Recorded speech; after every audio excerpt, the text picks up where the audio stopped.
Hi everybody, and welcome to our module on staffing. I think this is one of the most interesting modules that we explore this term for two reasons. First, of course, staffing is an important element in any program design experience.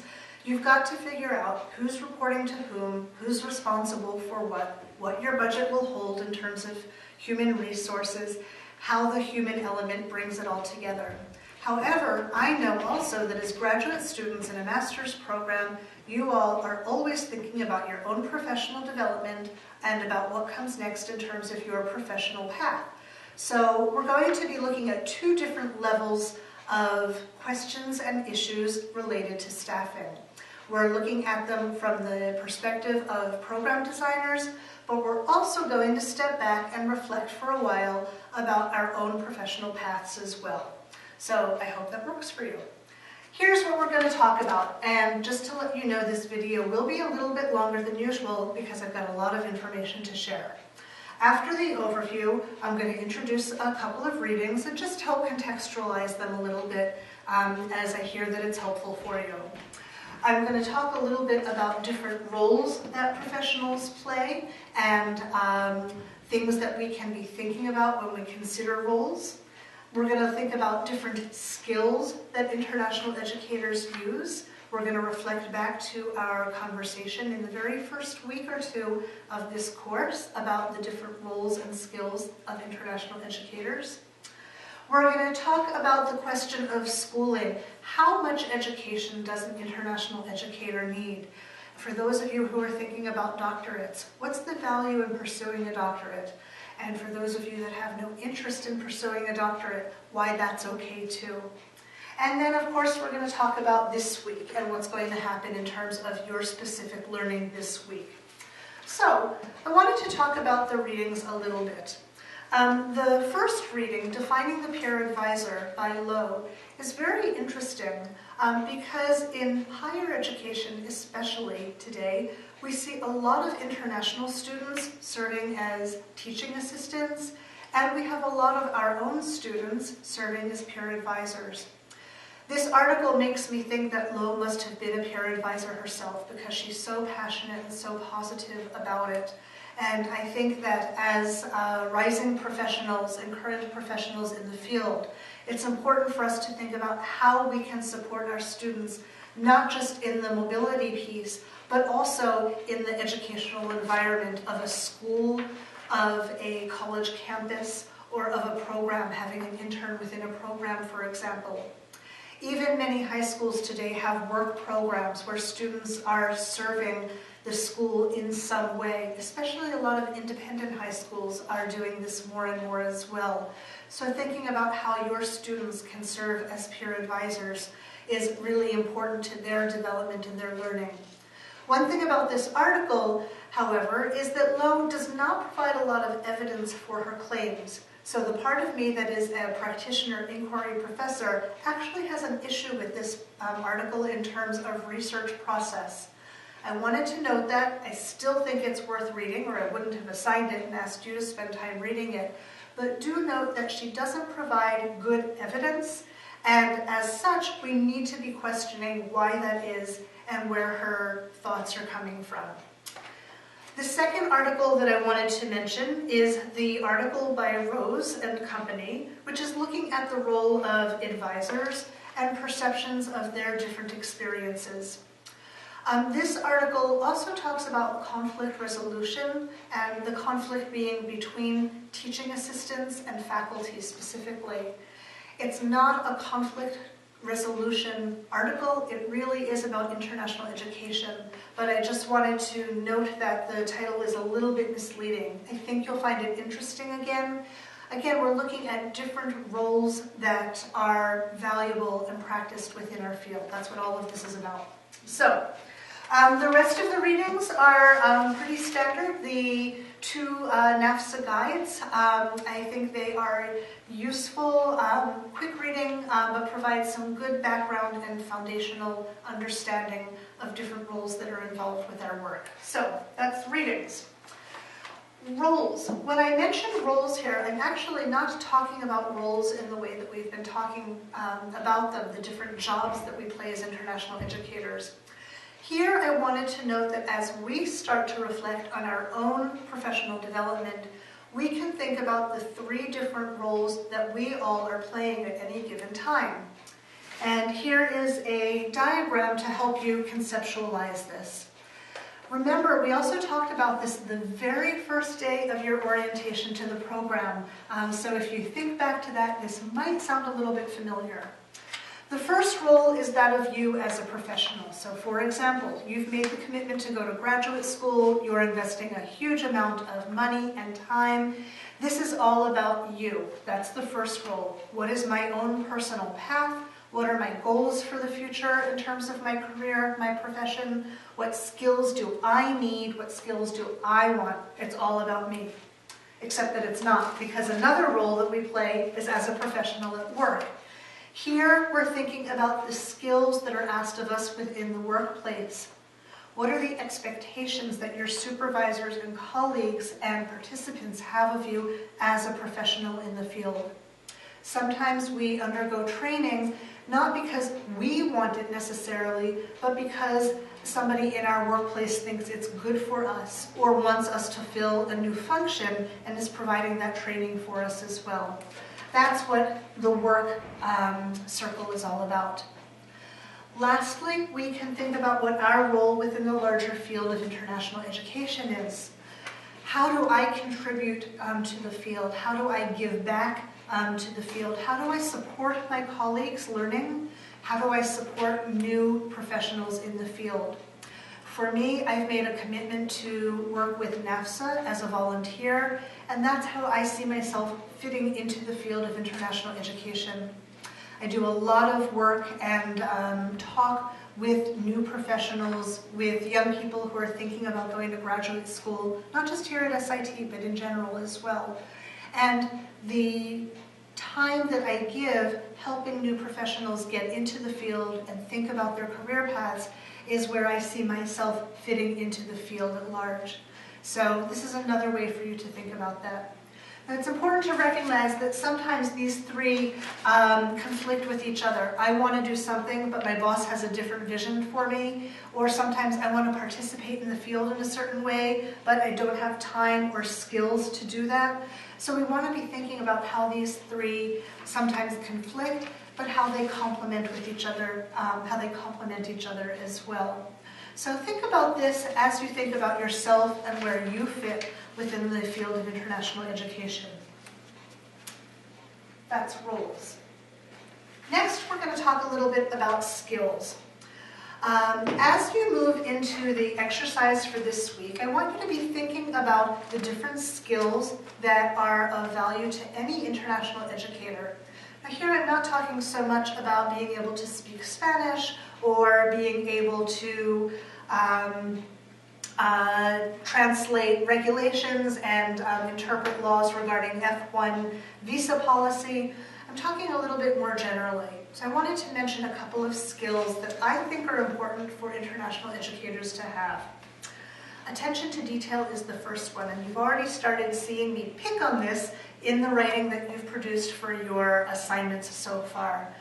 The theory here, folks, is that if the content is gorgeous, if the product isn't perfect, nobody's going to see the gorgeous content.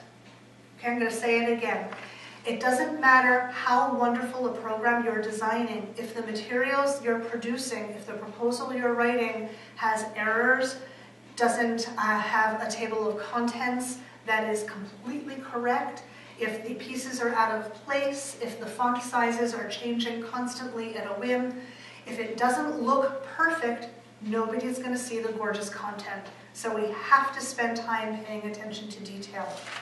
We're working with complex situations. We're working with people's lives. If you tell them they're on flight 163 instead of 136, something's going to happen. Somebody's going to miss a flight. It's going to cost a lot of money and a lot of aggravation.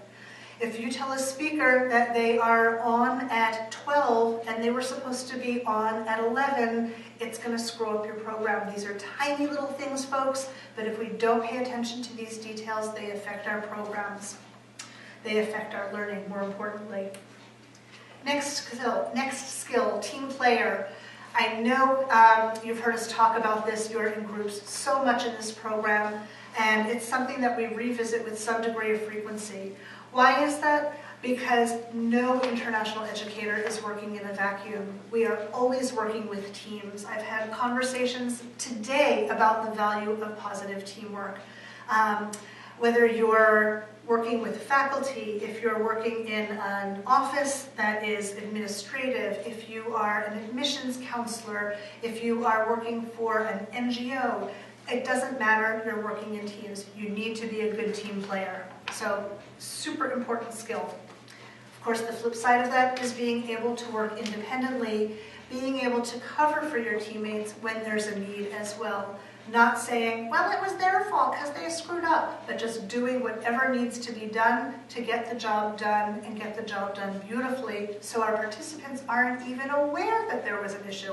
That's what we're striving for, that perfect balance between team and individual. The next skill that international educators need is the ability to think creatively. Truly, ours is a profession where out-of-the-box thinking pays off. Our field is changing so constantly, so quickly.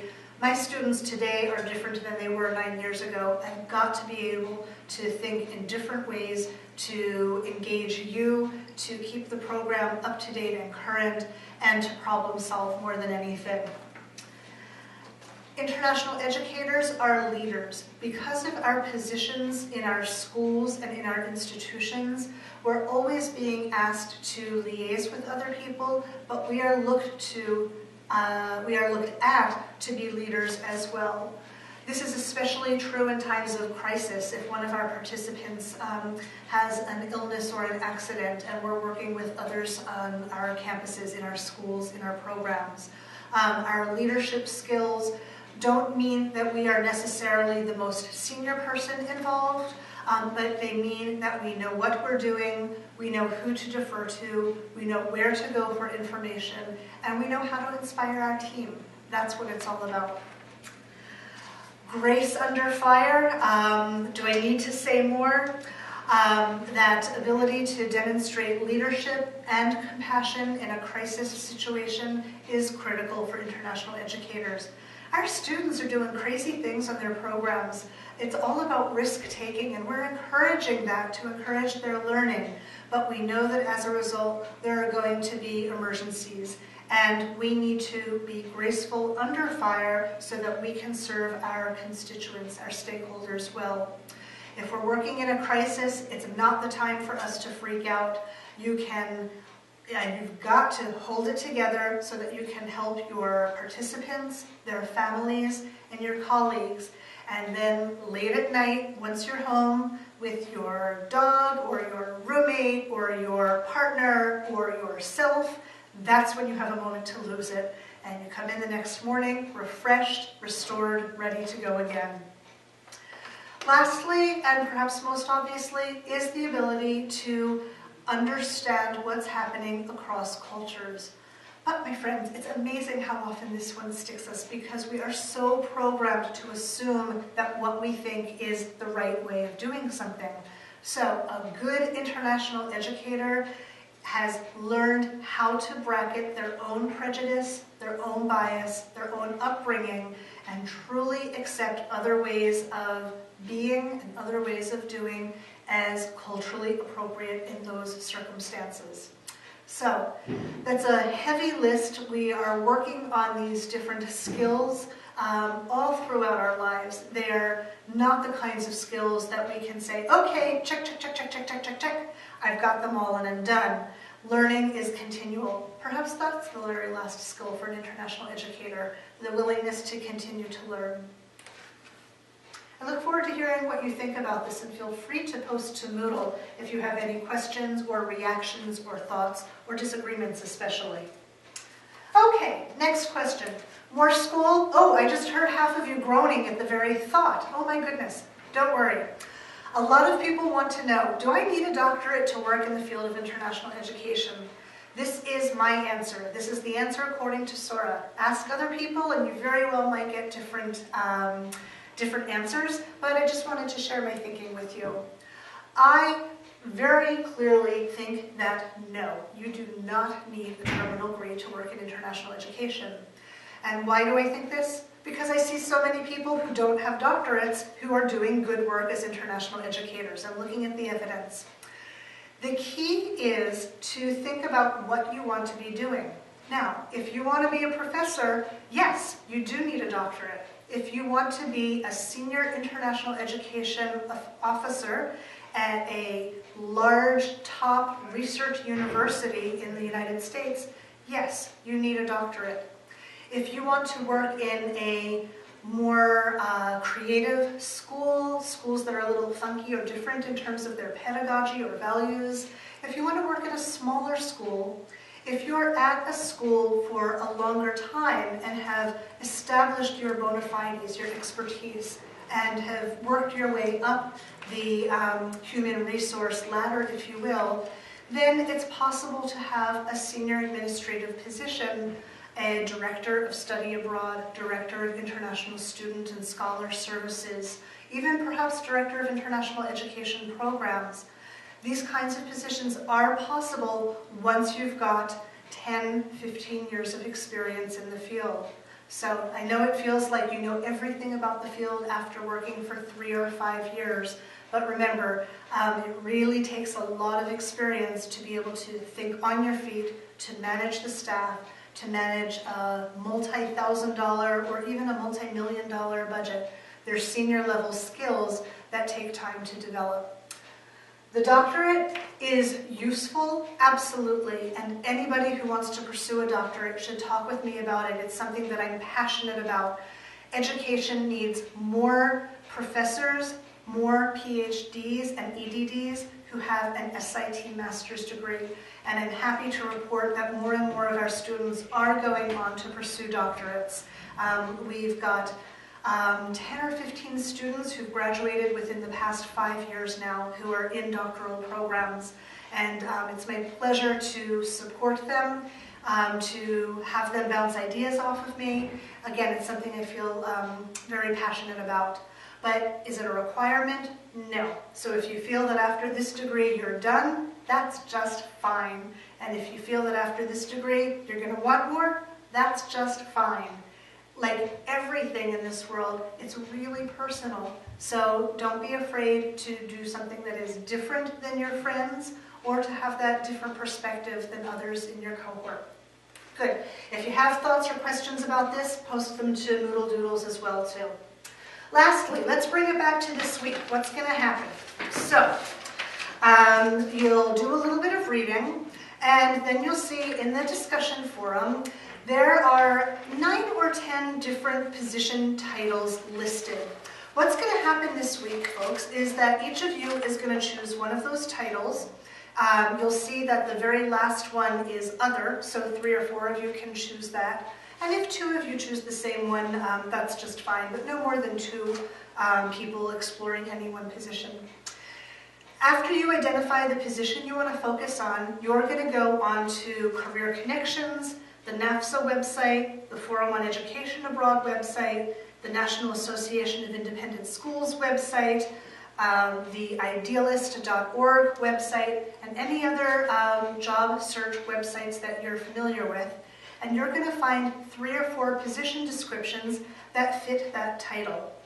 You're going to post links to those 3 or 4 position descriptions, and then you're going to do a critical analysis of them, looking at the criteria that are listed on the Moodle site. Very quickly, I'll share that those criteria are the preferred qualifications for that job, the major responsibilities, what are they asking folks in that job to do? Who does that position report to? And who does that position supervise? We're trying to get a sense of how one position fits within the larger whole by asking these questions. You're going to identify similarities and differences between the 3 or 4, and that's why we have you look at more than one. 1 just tells us about that one. 2 shows us differences between 2. When we start to look at 3 or 4, or even more if you're so led, then we start to get a sense of the trends. The salary ranges are always interesting to look at. Very often a salary is not posted, but if one is, let us know what it is. And if one's not, share that information as well. And lastly, your reflections. What thoughts do you have? What have you learned? What are you rethinking after this exercise? As always, we ask that you post by Sunday evening, and that will give us Monday, Tuesday, and any more time to compare and contrast, to ask questions of each other, and to share information. So it's a full week. I want to just point out that in addition to the official discussion forum, I've also created an unofficial discussion forum where anybody can post thoughts or questions about your own professional development experiences. So you'll see that one is titled, Let's Make It Personal. This is about you, and let's value that and give that some time as well. I hope you enjoy the week's content as much as I do, everybody, and thank you for your engagement as always. I'll see you online. Bye-bye.